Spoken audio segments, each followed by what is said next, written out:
The following is a Comfortably Zoned Radio Network production.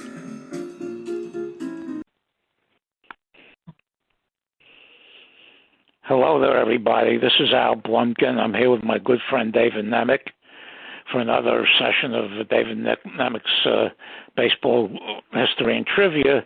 Today we're going to discuss the four teams that were added to the major leagues in 1961 and 1962, which is commonly referred to as the first expansion. Welcome, David. Pleasure to be with you again, Al. Okay, one of the biggest reason that, as far as I'm concerned, that expansion was brought up was the move of the Giants and Dodgers out to California from New York and Brooklyn after 1957. It left a void in New York without a National League team. So what happened was I know there was a attempt to get either the Reds or the Pirates to move from Cincinnati or Pittsburgh to New York, and that didn't pan out. In fact, what was ironic is the Yankees, who had one of their best all-time teams in 1961, with the absence of National League Baseball, only drew $1.75 million. Yeah, so there was no move from the Dodgers and Giant fans who hated the Yankees for forever to support the Yankees and go to their games.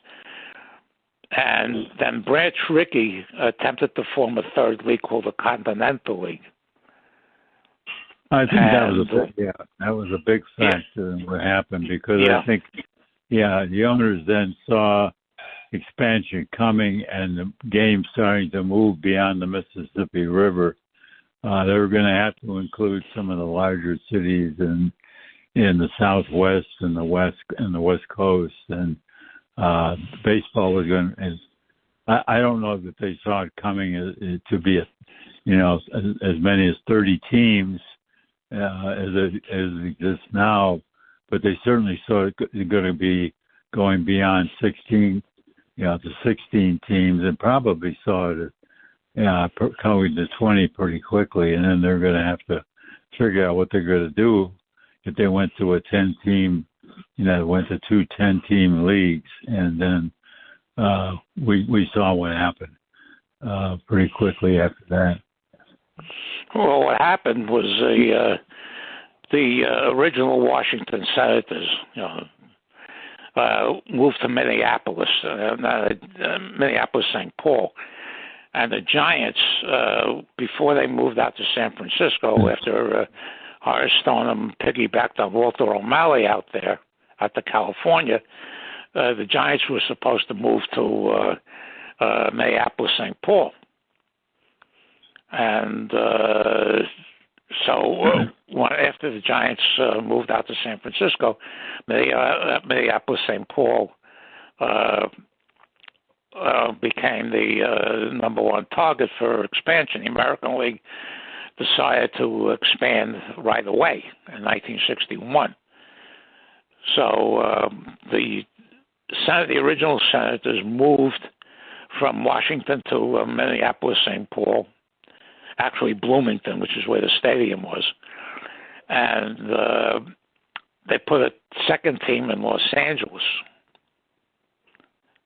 which I thought was not the greatest move in the world, because no matter how good they were always going to be second fiddle to the Dodgers. Yeah, and they decided to put a totally new team in Washington, because they didn't want any congressional hearings against the move out of Washington to Minnesota. So they put a second team in Washington, and they put the second team in Los Angeles. So it really wasn't, outside of going to Minnesota, there's nothing really new there. And when they had the expansion draft, there were some decent players put up by the other American League teams. You had people like Dean Chance and several others that turned out to be pretty good ball players because they had the way they were. I think they were allowed to hold on to 15 players, designate 15 players to retain, and then they made others available. And what happened was the new Senators played the first year in Griffith Stadium before they moved to RFK, what became RFK. And the Angels, who took the name from a long-time minor league team there, played in L.A. Wrigley Field, which was a bandbox. Yeah. But, the old minor league stadium there, and they won 70 games. They had a lot of players like Eddie Yost and Ted Kluszewski and several others of that field that were very, very good major leaguers for a long time, but were basically at the end of their careers.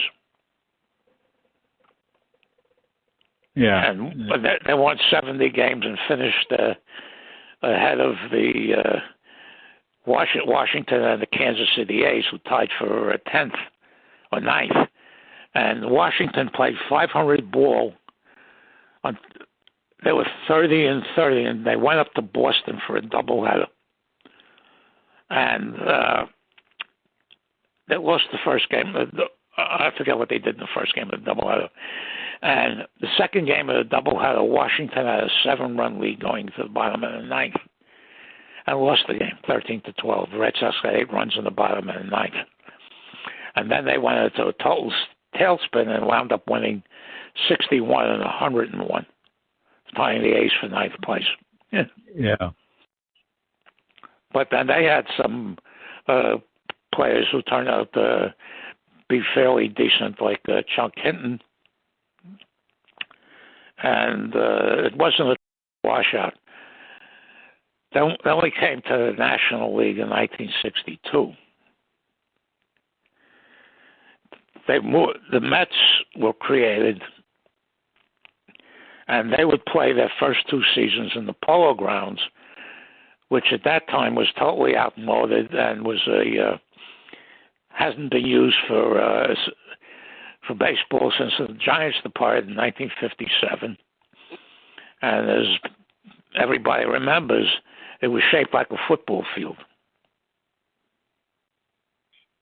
And a very short left field and a very even shorter right field. That's where the Mets would play their first 2 seasons. The other team they brought in was Houston.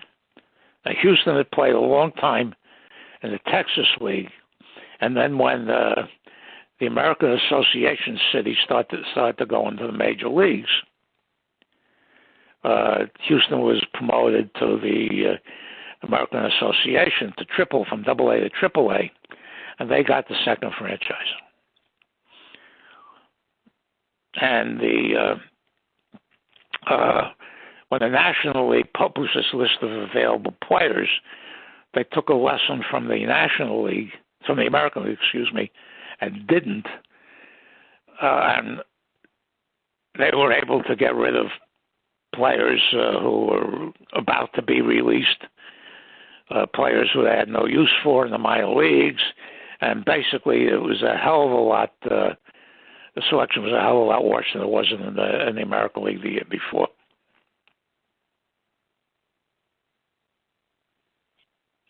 Yeah, they were a pretty bad team the first year, and the Mets in particular were really bad. But I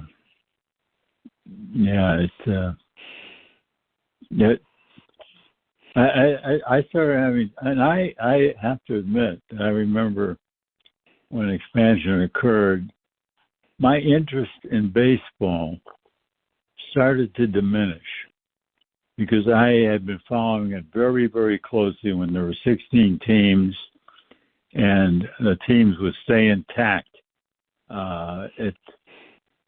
Although when they changed from one city to another, as the Browns did, moving to Baltimore, Boston to Milwaukee, and so forth, it was difficult to keep track of the rosters, and there was some difficulty there, but you're still we're staying with the same 16 franchises that essentially had existed since 1903, intact without any changes, other than the moves that transpired when franchises change cities. But now that you're moving to 10-team leagues, baseball became more difficult.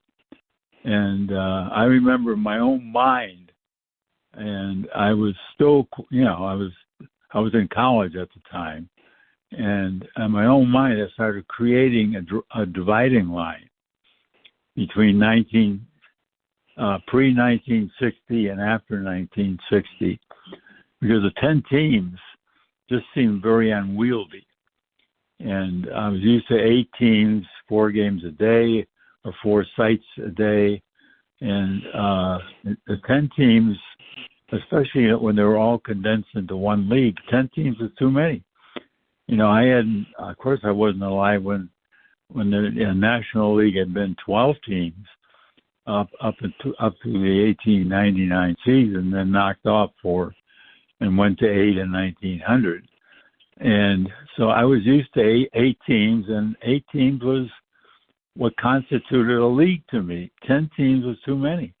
I felt that right away.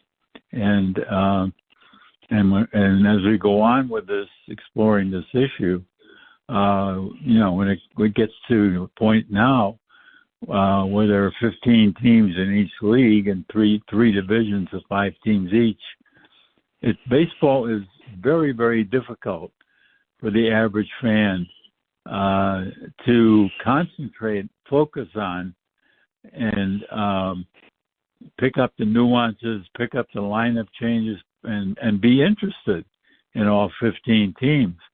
Whereas when I was a kid, it wasn't that difficult to be interested in all 8 teams.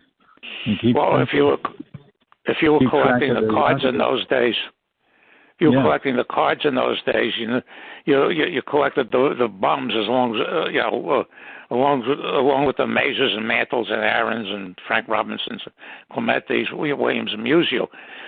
So you knew all the bums, and this is prior to free agency.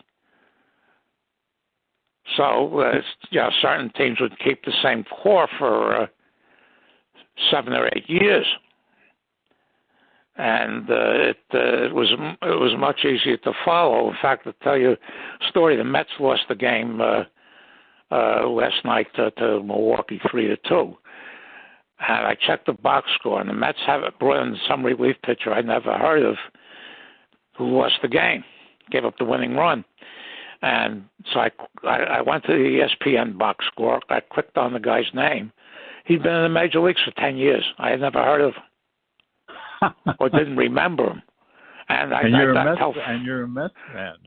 I'm not a Mets fan. I told the Pirates, I follow the Pirates in the National League. I told all my friends, I said, they can't keep up with it. I said, at this point, don't even try because it's impossible. It is impossible. Yeah. Certain teams you can't even name 5 players on. No, I can't either. There are teams I can't name 3 on. And it's much more difficult, and you'll never see a 5 in a row like the Yankees won from 1949 through 1953, or even the 3-year like the Yankees had from 1998 to 2000, because there's so many playoff levels that it's impossible to negotiate all of that. Yeah, it makes Oakland's 3-year run, repeating it, all the more remarkable, because there was a playoff system in there then, and then it became a 2-pronged playoff system and then a 3-pronged, and I think it's going to go the same way this year it went last year, if I'm not mistaken, and it's going to be crazy because you may have a team below 500 who's going to be the American League Central, the leading team, Minnesota, is under 500. Yeah, and that they win, or a team that does win that division with a below 500 record, they will host the first round of the playoffs, and because they won their division, and they're going to take in the top wild card team, and it could be the Yankees, it could be the Orioles, it could be the Blue Jays, it could even be, who knows. But right now, Tampa Bay seems to be sitting somewhat in control of the American League East, but that could change too. And it could be Tampa Bay, or Tampa Bay back in Cleveland, for that matter, if Cleveland were to somehow get it together and win that division, and a repeat of last year's playoff when Tampa Bay were blown up by the Cleveland. Cleveland was blown up by the Cubs this afternoon. Oh, this afternoon? Oh, okay. The Cubs beat them 10-1 because Cleveland was probably in shock from losing to Kansas City yesterday in extra innings. Yeah. But the thing is, getting back to 1962, Houston played in a place called Colt Stadium, which led the major leagues for 3 years of its existence as a major league park in mosquitoes. I interviewed Dick Rote in 1985 for several hours, and I asked him, he had never played in the minor leagues. I asked him what was the worst ballpark he ever played in as a major leaguer. He said nothing held a candle to Colt Stadium in Houston. He says, we were lucky. We were only there for a couple of days. He says, and the general manager used to threaten players who, were discontented to sending them there. Because of the heat? The heat and the mosquitoes. Yeah. And he said, he told me several times that nothing compared to Colt Stadium is the worst place he ever played in as a major leaguer. And a little piece of trivia, there's only one player who was involved in both expansion drafts. Yeah, and that was Bobby Shantz. Bobby Shantz. Yeah. The Yankees put him up after 1960, and he was drafted by Washington, the Washington team. He was immediately traded to Pittsburgh before he ever played a game with Washington. And then after spending 1961 in Pittsburgh, they put him up in the National League expansion draft, and he was drafted by Houston. Wow. But the Colt 45s at the time were not that horrible. I think they won 66 games, and they finished 7 games ahead of the Cubs, who won 59 and lost 103. The Mets in 1962 was something else. They won 40 games and lost 120, and two of the games were unplayed. And they had an awful lot of over-the-hill guys. They had Richie Ashburn, who was in his last year, Frank Thomas, who led the league home runs. They had Gus Bell for a couple of months. They had Gil Hodges, and they had quite a number of ex-Brooklyn Dodgers on the team. They didn't have any Giants. There's only 2 players that ever played with the New York Giants and the New York Mets. One was, of course, Willie Mays, and the other was Eddie Brosseau. When we had the Sabre Conference in San Francisco in 1998, Brosseau was one of the guests, and I told him that. Mm-hmm. He didn't know that. But it was strictly Dodgers, and Casey Stengel managed the team. There's a million stories about that. But in May, they made the greatest trade in their history, getting Mark Thornberry from the Orioles for catcher Hobie Landreth. And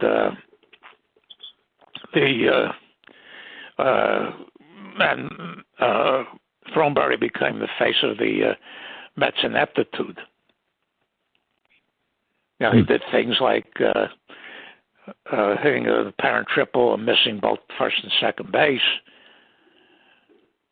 running down a player between first and second base, while the runner on third base came home with the winning run. He did all sorts of things like that, and became the face. In fact, Jimmy Breslin wrote a book about that team called "Can Anybody Here Play This Game?" Yeah, I remember that book. And there was another very funny story. They had gotten Gene Woodling, who had been on in Washington in 1961, started there in 1962, was 40 years old. The Mets picked him up on waivers. So he's sitting next to the dugout, in the dugout next to Casey Stengel, and the Mets are blowing another game. And Stengel turns to Woodling and said, "Ain't like the old days, is it?" Because Woodling was, a member of the 5 straight Yankee championships from 49 to 53. Yeah. And the Mets became a joke. A lot of comedians used them. Even Joe Garagiola would say, well, with 52 Pirates who were 42 and 112 weren't that bad. But they were an expansion team, and they were loaded with terrible players, and they performed adequately, and they outdrew the Yankees that season.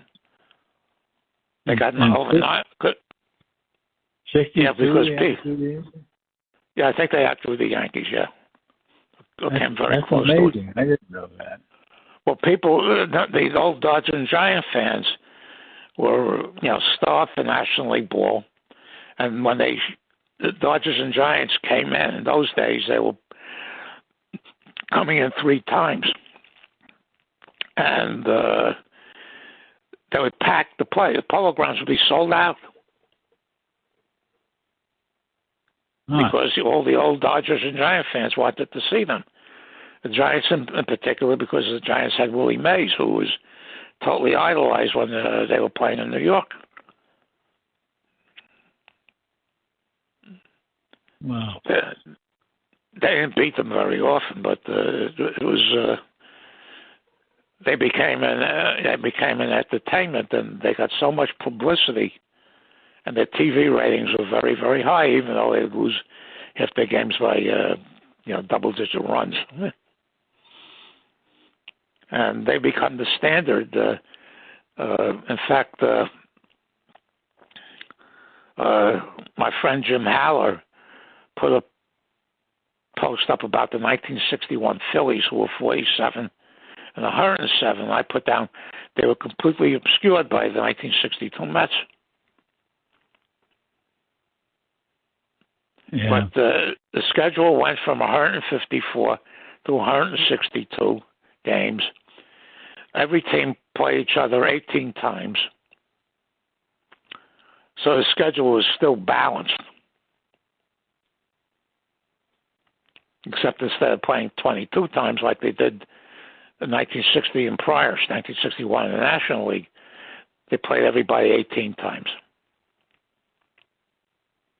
So it was still a 10-team league, and we have a 10-team league like they had when they had 12 teams in the National League in the 1890s. You had teams that were pretty good and teams that were pretty bad. Yeah. In fact, the Phillies won 47 games in 1961, won 81 games in 1962 because they beat the Mets and Houston all the time.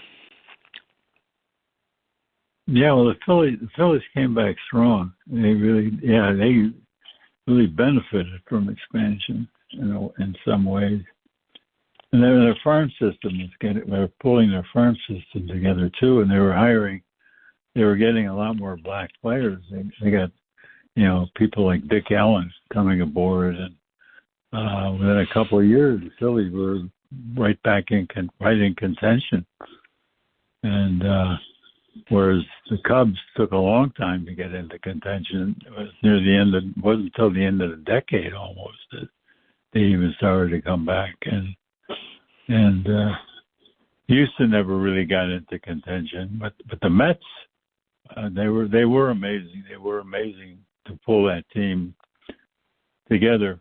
And I attribute it to guys like Roger Craig, being on the Mets, and they brought a lot of positive attitude toward the team, and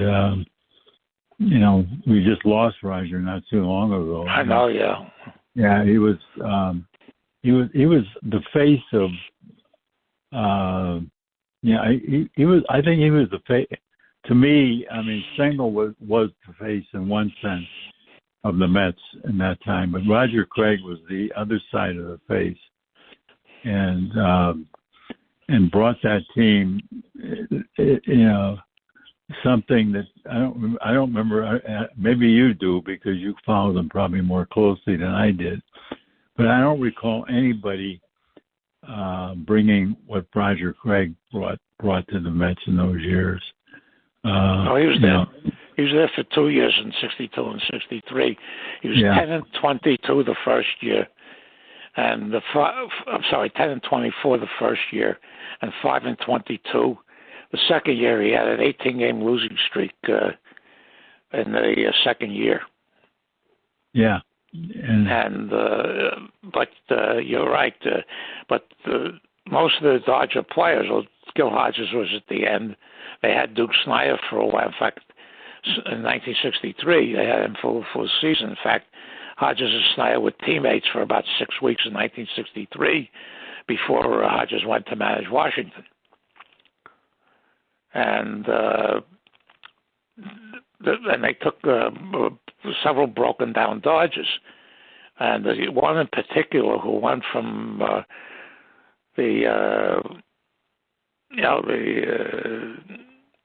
from the penthouse to the outhouse very, very quickly was Charlie Neal. Yeah. Who was a star in the 1959 World Series, and by the time he got to the Mets in 1962, he was terrible. I know he was only in his early 30s, but he seemed like he was much older somehow. He just didn't seem the same player at all. They had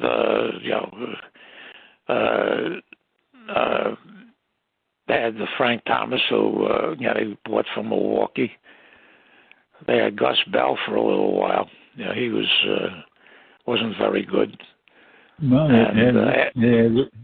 Ashburn still had something left, and then and Rod Keneal was a guy who really got the most out of his ability, and I remember watching them on television, a couple times in those years, and most of the guys I never, a lot of them I never heard of, and what's amazing is that they made Hobie Landreth their number one pick, and they really never even they got rid of him so quickly, and they traded him for Mark Throneberry. Yeah. Well, when they picked him, Casey Stengel said you have to have if you don't have a catch, you'll have a lot of pass balls. Yeah. They had a bunch of catches that year. All of them were inadequate. Yeah, but none of them really stood out or took the job, and it wasn't until Jerry Grody came along really that they had a class, really, top-notch catcher. Those young pitchers had to suffer as a result of, because the catchers were learning right along with them. And my favorite was Choo Choo Coleman. Choo Choo Coleman, yeah, he was everybody's. Yeah. And one time, Ralph Kiner, who was on the original broadcast team with Lindsey Nelson and Bob Murphy, Kiner did a post-game show, and he had Choo Choo Coleman on. He says, "What's your wife's name and what's she like?" And he answers, "Her name is Mrs. Coleman, and she likes me." He was a character. In fact, in 1963, he played in over 100 games and drove in 9 runs. And he was so bad that the Philadelphia Phillies of 1961, who I mentioned before, lost 107 games, sent him to minors. This is, a couple of the others were Sammy Taylor, Hawk Taylor. They even had Joe Ginsberg for a few games. I mean, they had, I think, 7 catches, and none of them could. Chris Canizero, none of them were really any good. Well, Jesse Gonder could hit a little bit, and he was probably the only one who could hit. And they had Norm Sherry who couldn't hit, and all Norm Sherry Sherry's remembered as a manager, of course, but catching his brother, and he's famous for. Yeah, he's famous for convincing Koufax they didn't have to strike out everybody. Norm Sherry, and Koufax, became fantastic for the next 5 years, 6 years. Yeah. But and they brought in Stengel because the Yankees had fired him after 1960 at the age of 70. So they brought George Weiss, who also the general manager, who had also been fired by the Yankees after 1960. So Stengel and Weiss went back to the 20s when they were both in the Eastern League. And they brought Stengel in, who had been out of baseball in 1961, because Stengel was the prominent expert on public relations. In fact, at the end of spring training, they asked Casey Stengel where the Mets would finish. He said in Chicago on September 30th.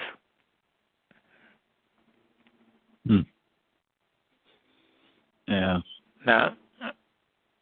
And he was the one who coined the phrase, "Can anybody play this game?" Richie Ashburn hit 306. He was only 35. He probably could have played a couple more years, but he said that they were looking to start a youth movement in 1963, and he was damned if he was going to sit on the bench for the Mets. Yeah. Yeah, that's true. And so he retired, and they became the broadcaster for the Phillies for the next 30-odd years. Yeah, I was sorry to see him go because I thought he could have played a few more years.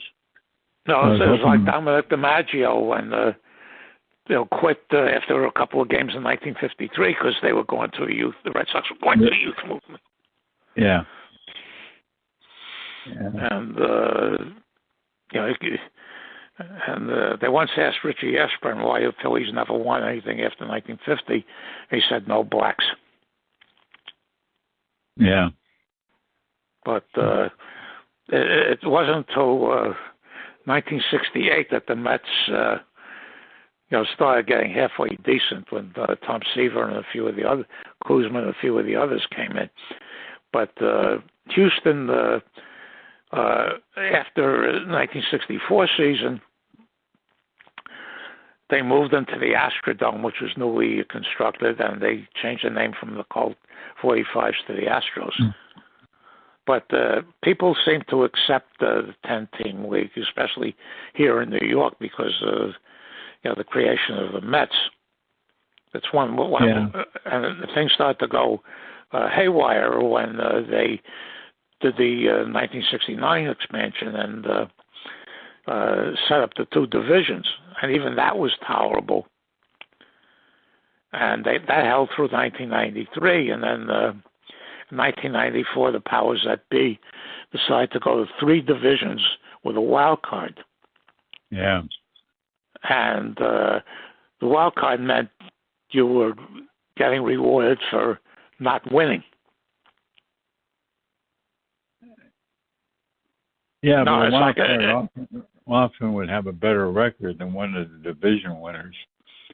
So it's in 1994 that would definitely have probably been the case because Texas was below 500 when the strike hit, and they were in line to win the division.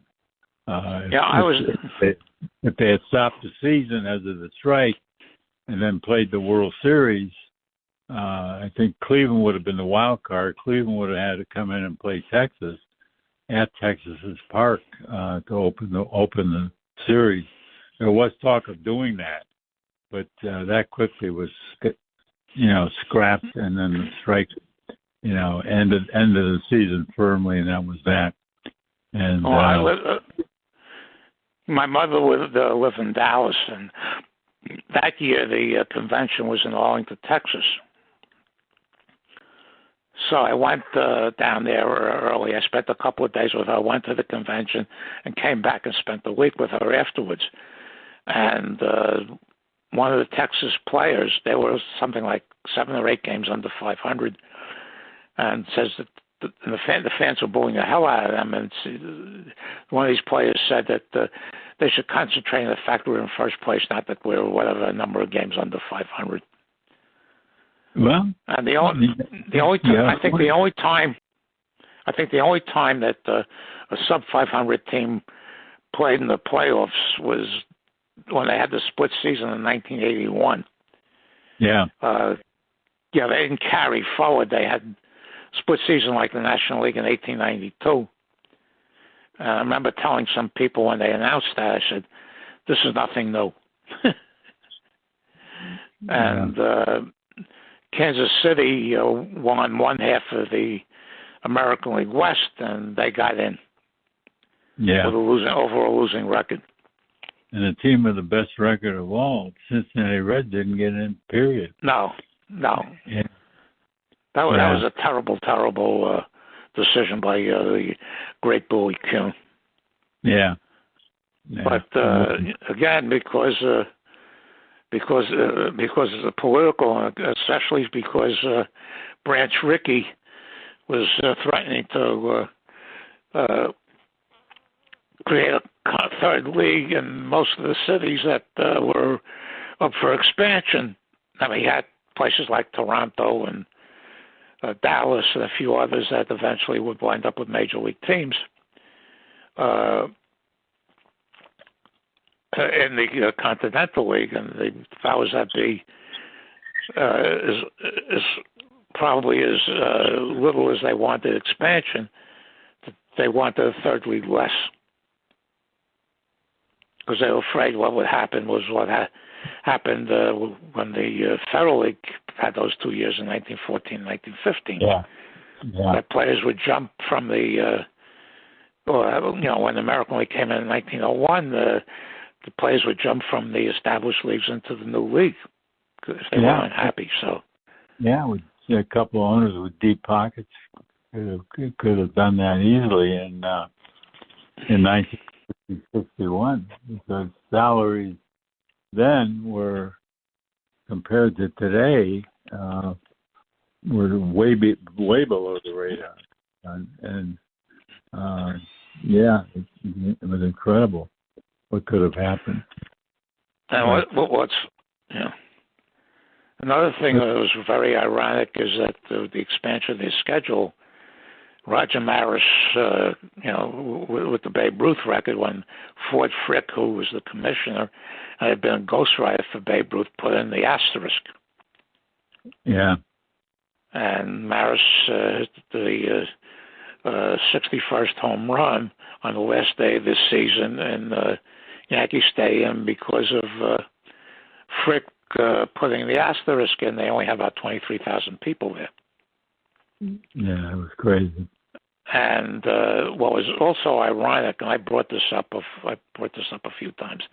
The next year, in 1962, Maury Wills with the Dodgers stole 104 bases, which broke Ty Cobb's single season record, and there was no stink made about it. No. Yeah, it's even mostly forgotten today. He did that.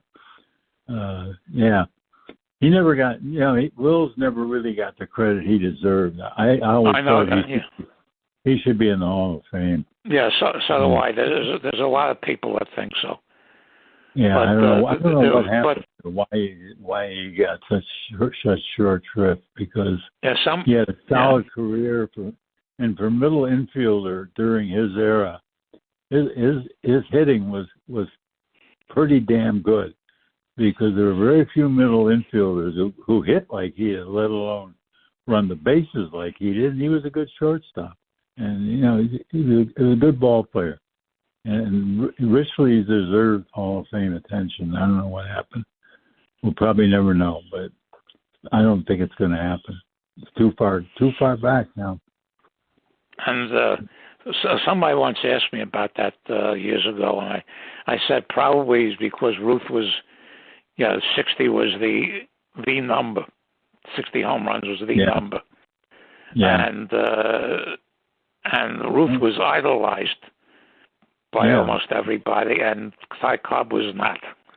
Well, stolen bases were never that big an item, not in our lifetime. Maybe they were back in the dead ball era. I don't know.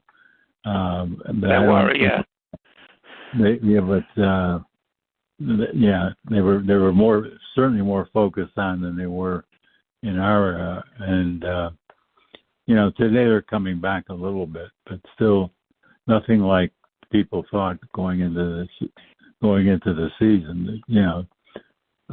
There's some good base running teams, and there are a few more stolen bases. And this guy Okuna may be the first guy with 30 homers and 70 steals, but but so what? I mean, I don't know that anybody's going to pay that much attention. One thing we haven't really talked about really is I thought the Los Angeles Angels did a very good job in assembling a team, an expansion team, especially given the ballpark they were going to play on, given the fact that they were going to be second fiddle to the Dodgers.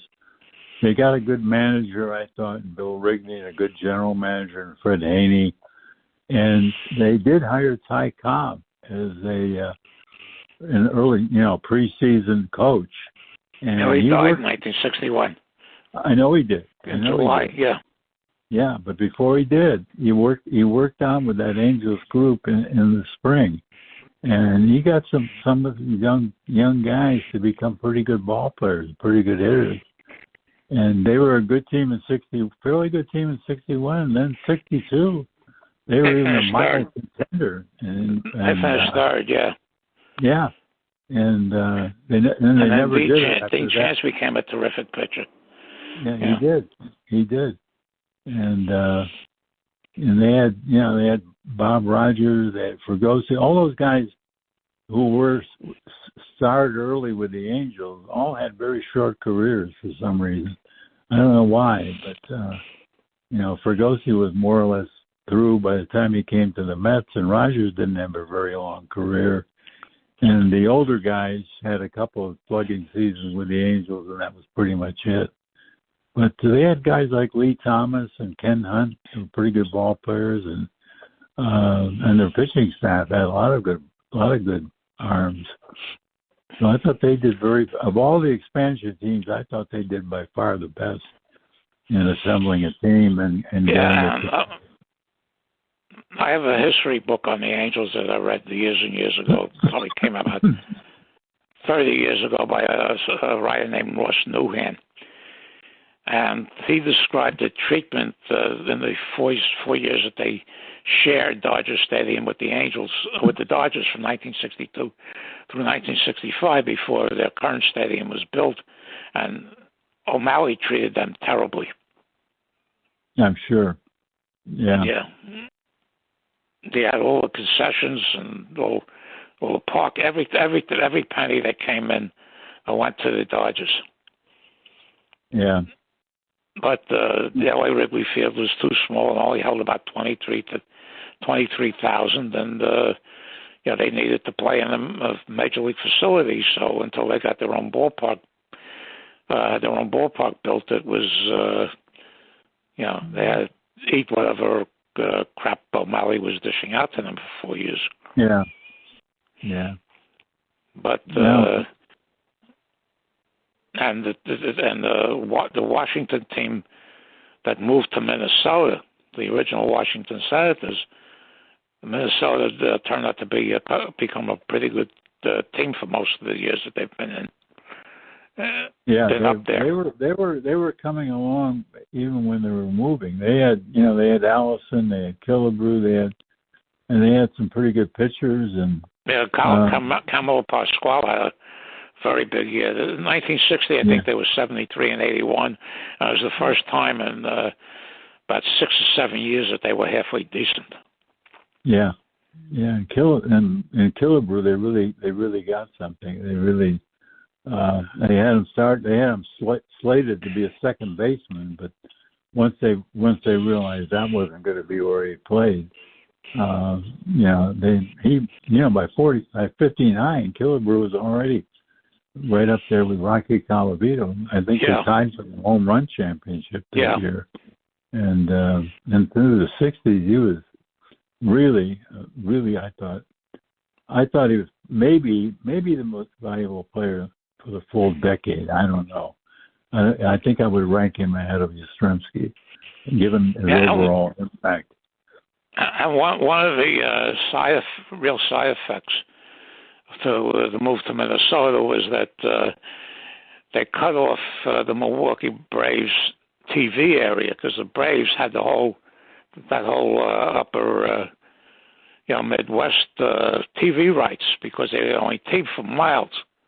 They had Nebraska, the Dakotas, Nebraska, Minnesota, Iowa, and when the Twins came in, they cut off a lot of the Milwaukee Braves TV revenue, and that's one of the reasons that the owners decided to pick up and move to Atlanta. Yeah. Which is a story for another time. Yeah, it is. I was shocked when they moved to Atlanta. I was shocked when they left Milwaukee. Because I always thought that was, a really good baseball city. It was, but what happened was Milwaukee held the Braves to the last year of their lease in 1965. They got up 400,000 attendance. So baseball being what it was, when the 1969 expansion came along, Milwaukee wasn't given a team. And when the Seattle Pilots went broke, Milwaukee was the only place that had a Major League ballpark available. That's why they wound up there, the Brewers. Yeah. And maybe next time, I was just thinking a topic but maybe good for next time, bonus babies in the 50s. Yeah, there were some memorable and forgettable names there. That's for sure. I think we should do that the next time. Yeah. Okay. Well, let's save it and do it. And I've enjoyed this once again. It's been my pleasure. It's always a pleasure doing these things with you. And ditto here. It's a lot of fun and revives a lot of memories that are buried. Particularly about the Mets, the Angels. Oh boy, those teams are. The whole expansion thing was really changed. And my friend in Pittsburgh, Jim Howell, created 2 sites. I helped him with the creation. One is he put down as Major League Baseball 1901, 1960. Which this is when they were only 8 box scores. Of course, this is without double headers, and it only covers that period. And then he has another group on the expansions, including the 61, 62, and 69 expansion teams. Yeah. So they're separate, and I contribute a lot to both of them. I contribute more to the original 16 than I do to the expansion. Yeah. So if you get into Facebook, you might want to look at the site just to see what's there. Yeah. Good. That's a good tip. Okay. All right. All right. Thank you so much, and say hi to Marilyn. Will do. Thank you, Al. Talk to you next week. Bye-bye. Bye-bye. The proceeding has been a Comfortably Zoned network production. You are advised to keep your dreams wet, your humor dry, your children and grandchildren out of military recruiting offices and off the laps of clerics who wear dresses. Thank you for listening, everyone. Happy trails.